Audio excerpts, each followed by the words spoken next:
Hoy nos encontramos con un Chevrolet Camaro 2016, motor 3.6. Tiene un problema de encendido.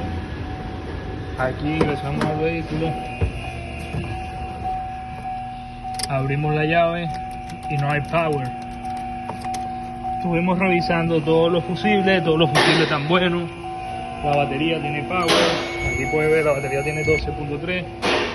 Los fuse link, sobre todo estos que están aquí, tan buenos. Este fuse link está bueno, este fuse link también. Tiene los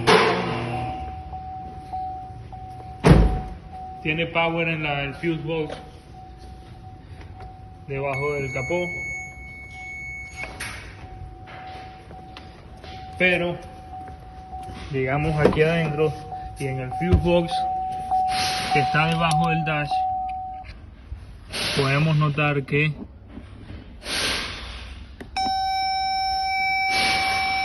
no hay power en ningún fusible.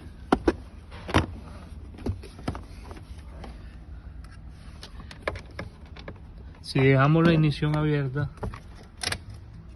ahí está el switch en posición de on, y yo con mi herramienta le ingreso 12 voltios al circuito, pueden ver cómo el dash funciona y el carro agarra power.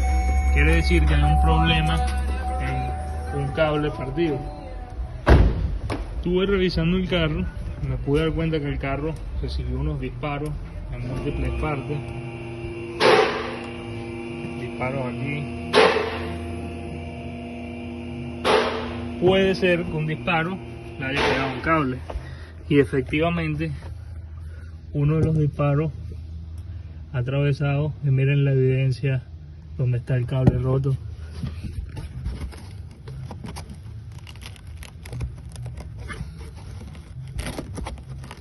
Ese cable que ven roto ahí es el cable que lleva el positivo a ese fuse box y es lo que impide que el carro encienda. Para más diagnóstico certero, sigan nuestro canal y denle like a este video.